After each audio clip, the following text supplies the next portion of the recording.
Your reader finishes chapter 6, uses one idea, gets a result, and then disappears. 3 months later, your next book launches.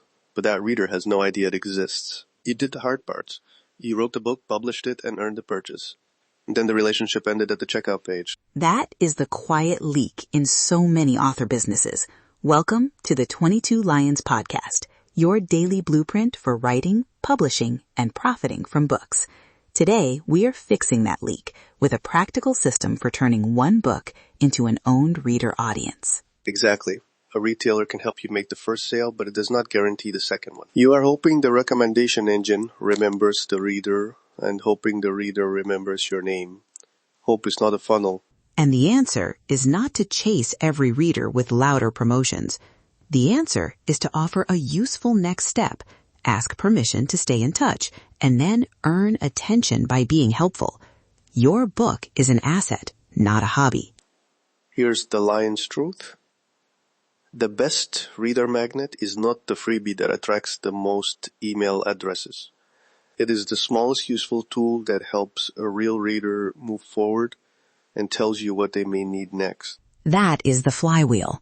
A relevant bonus creates a clear invitation. The invitation leads to a permission-based email relationship. Reader behavior and replies reveal interests. Those interests shape the next offer and eventually the next book.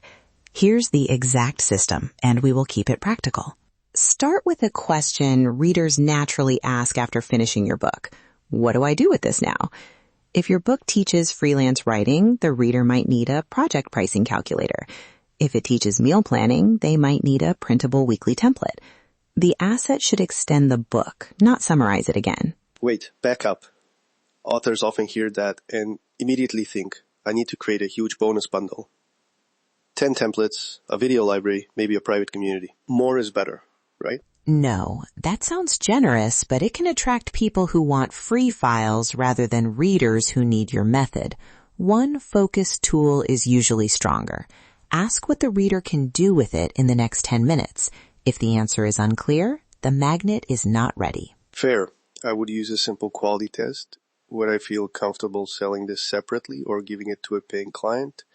If not, improve it. A thin worksheet with a clever title is still thin. The magnet should solve one specific problem and make the author's approach visible. And keep the promise honest. A worksheet can help someone organize a week. It cannot promise a transformed life overnight. A sample chapter can demonstrate your method. It should not pretend to deliver the entire book for free. Relevance and integrity are part of the product. Once the asset is useful, build the path around it. The page needs one promise, one form, and one clear explanation of what happens next. Not 5 promises, not a general author homepage, and not a maze of links. Tell the reader exactly what they receive, why it matters, and how often you may contact them. Right.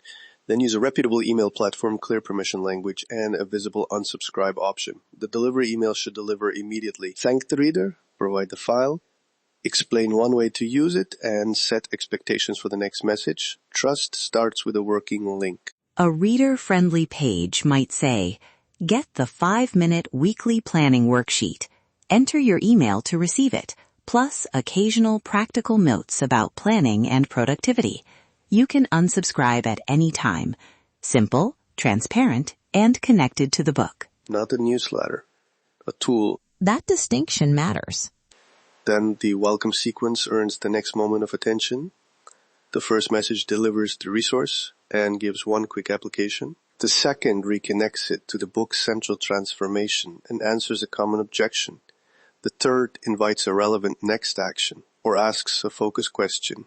And that question is where the system becomes intelligent. Ask, what part of this process feels hardest right now? Or which kind of template would save you the most time? You are not fishing for compliments. You are listening for the reader's next problem. Exactly. Tag the interest when the reader clicks, selects an option, or tells you directly. Maybe the tag is flexible planning, audiobook this listener, or beginner author. You do not need 20 categories on day one. One meaningful distinction is enough to stop sending every person the same message. And measure behavior, not vanity. Look at opt-ins, useful replies, clicks, repeat purchases, and which topics lead to real conversations.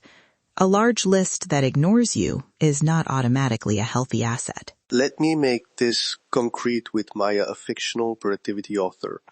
Her book teaches overwhelmed professionals to plan a realistic week. One chapter includes a 3-priority worksheet. She turns that worksheet into a printable planning template, writes the page promise, and tags new readers as flexible planning when they reply to her question. So Maya is not giving away another summary of the chapter. She is giving readers a tool they can use right now. Right. Her first email says, "Here's the template. Use it to choose 3 priorities in 5 minutes." Her second asks, "What happens when everything feels urgent?" Her third says, "Reply with the planning problem you want help solving next." Then, on Friday, Maya reviews the data: 42 downloads, 11 replies, and 6 clicks to a related resource. The important number is not just 42. It is what the replies say. Exactly. Many readers say they can choose priorities, but they cannot recover when meetings or unexpected tasks interrupt the plan. Maya tags those replies, sees the phrase flexible planning repeated, and shapes her companion book around plan recovery.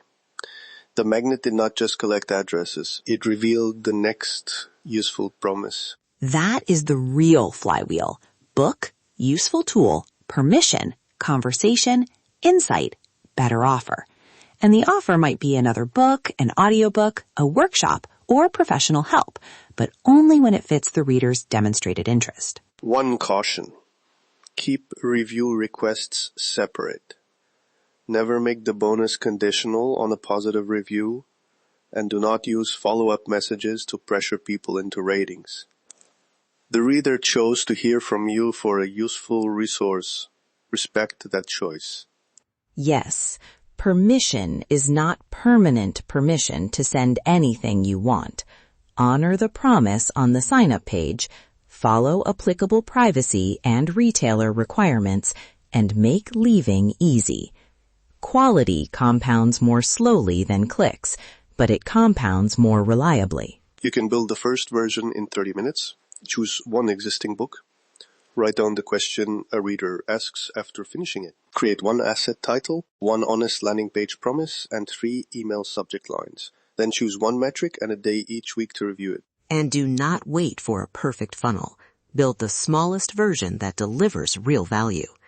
If you need help developing the asset, setting up the publishing system, producing the audiobook, or connecting the book to a professional reader funnel, 22 Lions can help you build it properly. Here's the lion's truth. One book can be more than a transaction. It can become the first doorway into a catalog, a conversation, and a sustainable author business. Build the empire, one book at a time. Stay hungry, stay published. That's your step-by-step system for today. Apply it and watch your author business grow.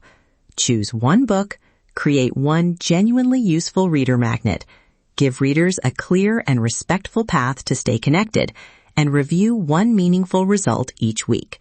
For professional support, visit 22 Lions for publishing and funnel services designed to help you publish faster, market smarter, and build a catalog that compounds. Publish like a pro, profit like a lion.